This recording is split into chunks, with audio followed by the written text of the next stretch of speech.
There's two. Okay, I'm removing this one because I think that one, that's what that's for. Okay, cool.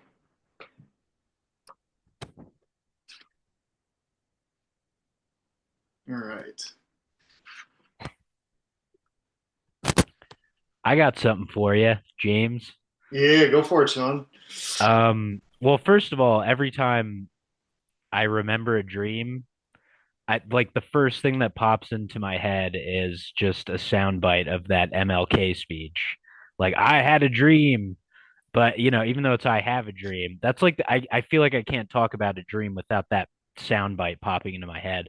Anyways, here's kind of a juicy one, and this community made me remember it, and it was yet again another dream I had when I was really, really young.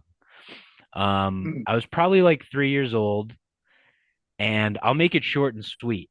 I was in this like library, and there was a bright green, like a green screen carpet floor, and me and my dad were in the library, and I was young. I was probably like three, and my dad was like probably 34 or whatever, and there, were all the shelves of books, and um one of them fell over and they just started dominoing, and they all fell and crushed my dad, and I was trying to lift these bookshelves up, my little 3-year-old self in this dream.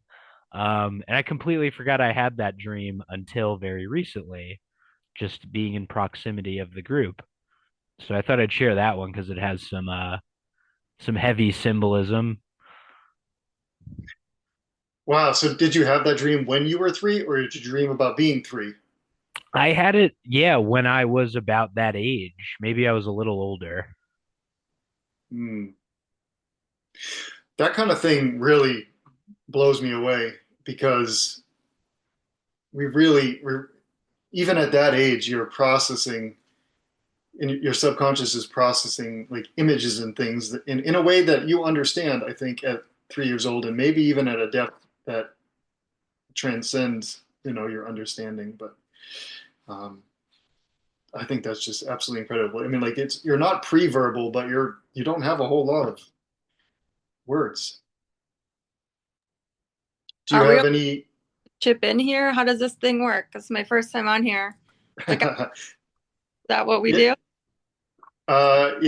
yeah. I mean, if you have something, if you're moved to share and you have something you want to share, or a question, or you want to share a dream, or you have a comment about Shawn's dream, whatever. This is it's really free and open forum. We don't have any rules here Well, yet. for Shawn, then you had that dream when you were three, but did have you had it before, or you just still remember it because it was so vivid and it was that long ago? Yeah, I've only had that dream once, as far as I can recall, that it was just a one and done, And a you one just hit wonder. you're clearly not three now, so like you just remembered it your whole life. That's like kind of is awesome, but crazy. Like, Well, it just kind of popped up again because of the this dream school that James put together. I've it kind of not forced me, but like made me think about some dreams, I guess. I was digging around and my subconscious was like, "Hey, remember this one?" That was pretty weird. very cool. Hmm. Do you have any insight about that particular dream, or do you want to kind of dig into it a little bit, or? I mean, I feel like the best thing I can take away from it now, knowing what I do now, is that um I don't know, I think my father maybe thought he knew more than he did, and his he got crushed by his own, like, I guess, over knowledge about maybe the wrong things. That's the best I can amputate that one. Mm, mm. Can you repeat it again, Shawn? Something about books falling? Yeah. Sure, yeah, no, me and my dad were in this, it was a big library, like hall, and there was a neon green carpet floor. It was like a green screen. And it was also simultaneously like when Neo first goes into the Matrix with Morpheus, and all those shelves pop up. It was kind of like that, but we were in a library, and all of a sudden one of the bookshelves at the end fell, and they all just started dominoing, and they eventually fell and crushed my father, and I was like trying to pick up the bookshelves. And yeah, that was it. And then I woke up. I'm Hmm. curious, what was your relationship like with your dad? And did you have worries about him, fears around his health or anything? Definitely, yeah. He was definitely getting into some harder drugs around that time, and him and my mom were like getting ready to split up, and I think my little brain was just like taking it all in, and for some reason green screens and books were a part of that. Hmm. But yeah, I thought that was a good one. When I remembered it, I was like, I got to tell James this one. I'm so glad you did. Um, how's your Nana? She's actually doing well. She recovered well. I mean, she's upset because she had to be transferred to a new facility. So she's a little disoriented, like, where am I? What's going on? And but she is healthier and recovering, so that's good. Um, yeah, thank you for asking.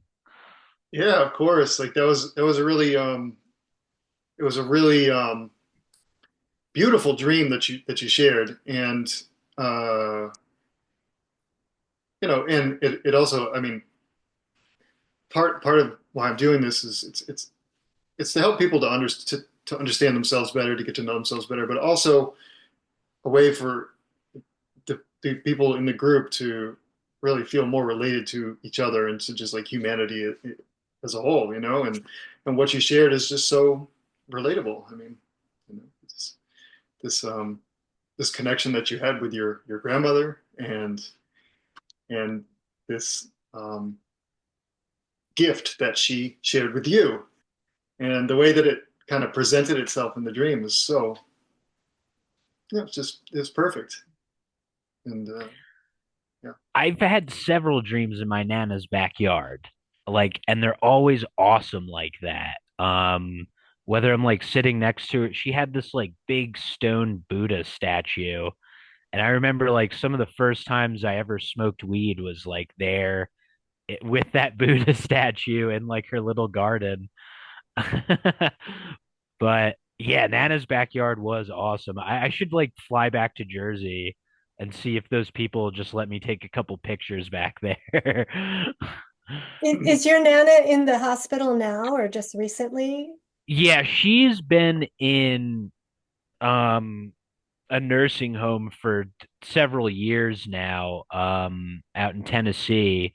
And yeah, she recently had this fall on my grandpa's birthday, and my grandpa passed away in like 2008.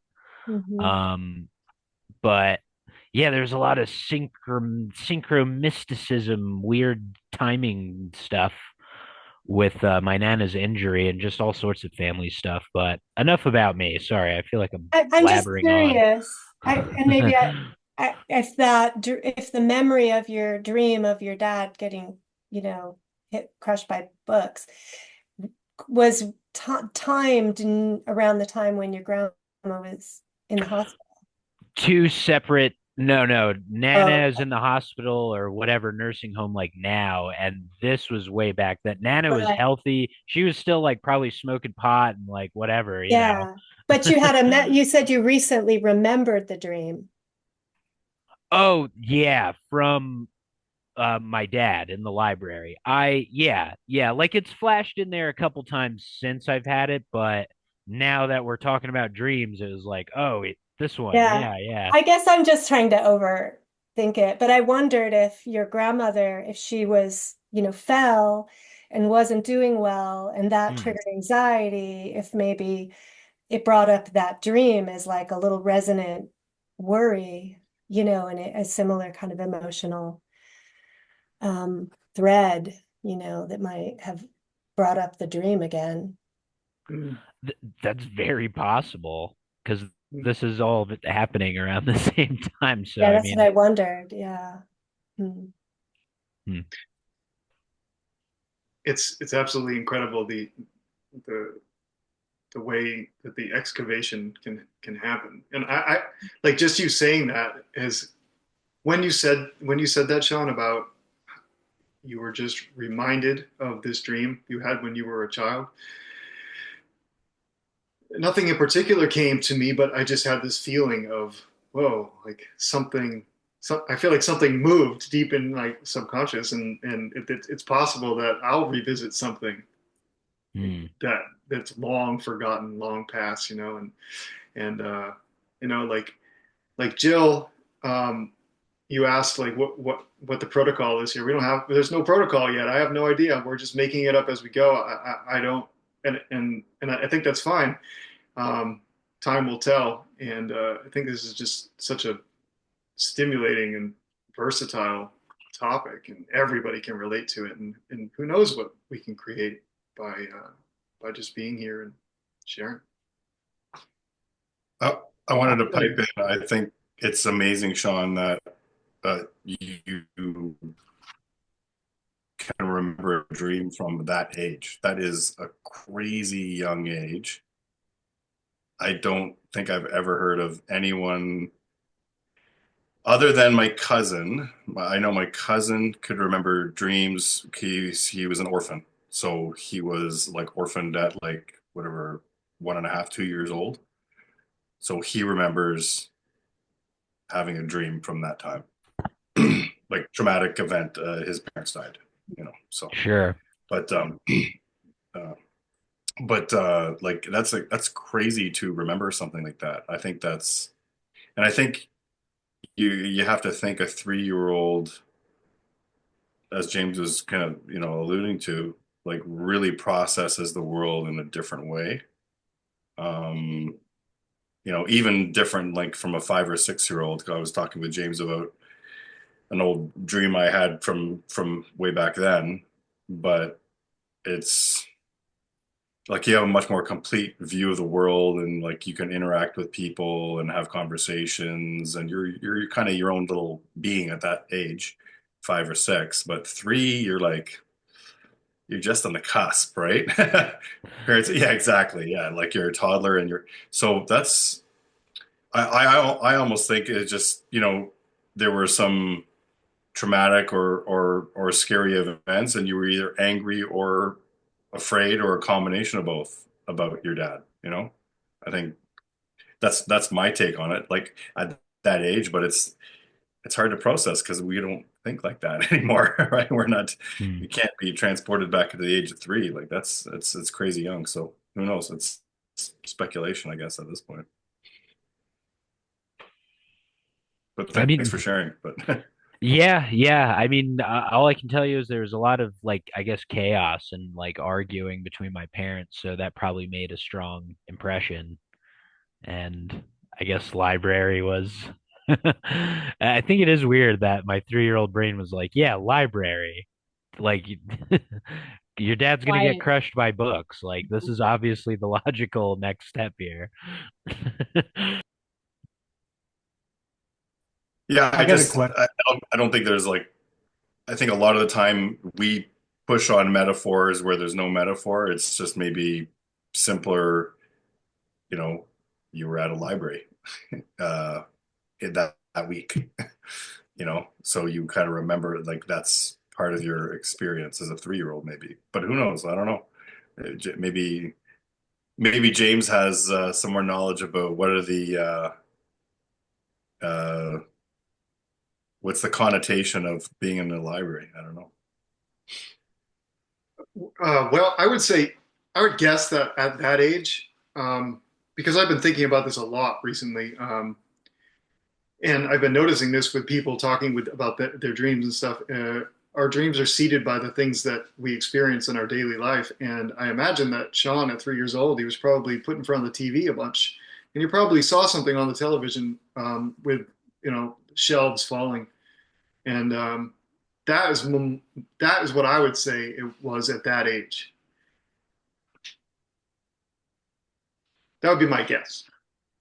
I wonder if maybe you had been to a library, and because as a little kid, like the libraries, the bookshelves are super tall, filled with books, and maybe on some level that felt daunting or scary, and maybe there were fears of about your dad's safety or something, and fear like that he could get crushed by these big scary books. Yeah. Right. Um, I think it's more the television thing. I Uh, mean, I don't remember being in a library. Like we weren't like have these Carnegie library or whatever. Like but I think yeah, probably was plopped in front of the television a lot. I That wouldn't I wouldn't discount what Leslie says, though. I think, probably your brain, you probably saw something on the television where a cartoon or something where, the bookshelves fell on somebody, but your little brain you know, your instinct in your dream was to go help your father. And there was something going on in your life where, you were a child and you were helpless and you wanted to help your dad through whatever he was going through at that time. hmm, You wanted to lift this weight off of him. And I don't think that, a library or books at that time probably had a whole lot of symbolic meaning to you. But at that time, you could understand the weight of something heavy on top of your father. I'll say this real quick too, like around the same time period. I remember I had another dream, and now I'm just remembering this now. That's incredible. But I was worried about my dad because I remember like my mom was probably talking about it a lot and was like, hey, your dad's going through this, blah, blah, blah.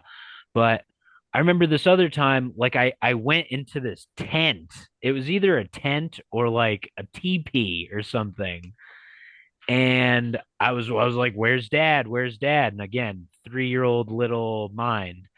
And I opened this like tent door or whatever, and it was my dad, and he was like a zombie, and he was like like full on Hollywood zombie.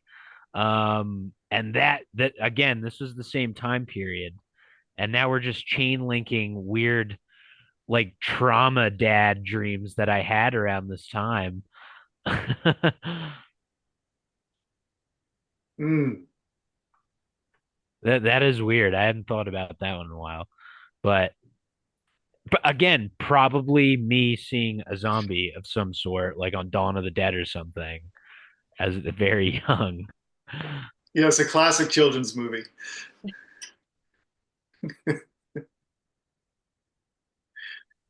I might say then that both those dreams have in common just things that you don't fully understand, and that is being subjected to your father. You said there's so much going on with your dad that you couldn't really conceive of or think about, and books you couldn't read at age 3. So you didn't know what they were saying. You didn't know, anything that was happening really. So it was you coming to terms with these things, these changes that you can't understand that your father was going through, perhaps. I don't know.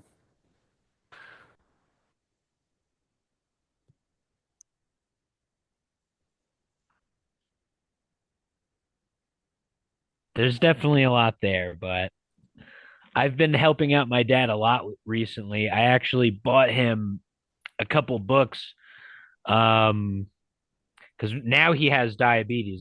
It's always something with dad, but um, I've been showing him stuff and people like, hey, these are people that have like beat their type 2 and whatever, just try like a little juice fasting and blah blah blah. So nowadays dad is less zombie like and not he's being crushed by I guess the books I'm mailing him. So that's not so bad.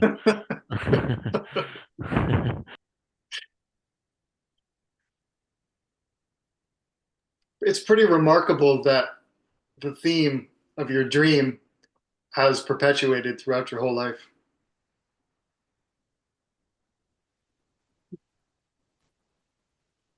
You're trying to help your dad. Oh, this is a more recent development. Trust me, this hasn't always been.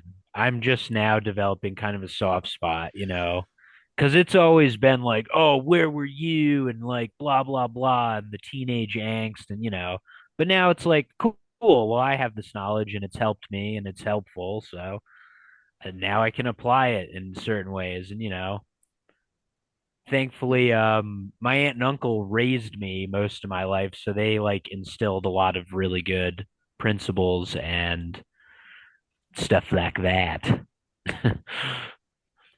Shawn, Hmm. is your Nana that was in your dreams, is that your dad's mom or your mom's mom? That's my mom's mom. Yeah. Yeah, I didn't dream about I didn't spend a lot of time with my dad's mom.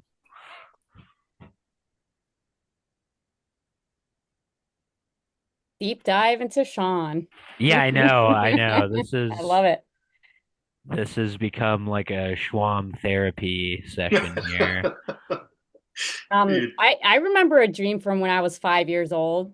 This one I've always remembered because it's kind of hard to forget this one. But when I was, to put things in context, when I was 5, we lived. I was born in Peru, in Lima, Peru. When I was 5, we were living in Ica, which is where the Nazca lines are. So, um, I would frequently fly over the Nazca lines, um, like on a day-to-day basis. And I guess that's just like a known area for UFOs and encounters and things like that. And I just remember having a dream where I was visited by aliens and they invited me to go on their spaceship with them. And I was like, and I don't remember if it was like a dream or if it's something that really happened and I just like tucked it away as a dream, but I know I remembered this later, but so it's really vague, but I just remember they invited me to go on their spaceship. And so I said, well, I have to ask my mom permission. So wake up from that dream or whatever. I asked my mom, like, hey, I I got visited by these aliens. They want me to go on their spaceship. Can I go? And my mom's like, well, I don't know who they are. I'm not going with you. I don't know if they're good or bad. So let's just say no. And when I asked my mom about this, she doesn't remember. So I don't know if it was all in a dream. But anyway, the next night when I was visited by the aliens again, and I said, no, my mom's not letting me go. And they were like, okay. And they just left me alone. And I never got on the spaceship with that constant thought throughout the rest of my life of like, I wonder what would have happened if I said yes. Hmm. Ask forgiveness, not permission. I don't really have regrets. It's fine. But yeah, could have been could have been interesting, huh? Certainly. So was that something that the idea about the the aliens and the sort of supernatural, you know, um, I think it goes I, quality of that area, was that were you just learning about that at that time in your life? no, I think that probably goes hand in hand with like my constant astro travel of the universe, which I Hmm. think we touched on before. Hmm. Yeah, you mentioned it like the first Yeah. Denise, you got here and you're like, "What's up, everybody?" And you just had so much cool stuff to share. But It's a common thread, right? The whole astro travel, maybe. I don't know. yeah, I've never experienced that. I've had plenty of flying dreams where I've like developed like a method for taking flight, and like I've dreamed, and I've seen the world from great heights and all that, but I've never exited the stratosphere. I'm the opposite. Ah, really? Yeah, I've never had flying dreams within the clouds. It's always been from like an astral kind of view. Wow. Wow. Huh. which is why I think I need to really practice grounding energy, like meditating. Instead of meditating going up, I have to meditate grounding. Sure. Sure. Well, it's really interesting because, well, it just coming to my mind now. That's really interesting because, this work, dreaming, examining your dreams, it's a process of going down and going deep. And it's kind of, once again, it's like kind of remarkable that your dreams, your subconscious is something that's so expansive and vast and, you know, and not even airy, but etheric. Yeah, that leads me. I mean, I don't want to take up time if other people want to talk about specific dreams because I've got one in my back pocket that I know at some point I'm going to share with you guys. Oh, there's 3 minutes left. We'll table that. Well, 3 minutes left on the timer. we can whatever you feel comfortable with. Well, no, if somebody else wants to share something, go for it. I can talk about dreams all day. Well, maybe we're going to need to do another call, or I'm going to have to go Zoom Pro or something. Is this bringing up anything for anybody else? Anybody else want to share anything?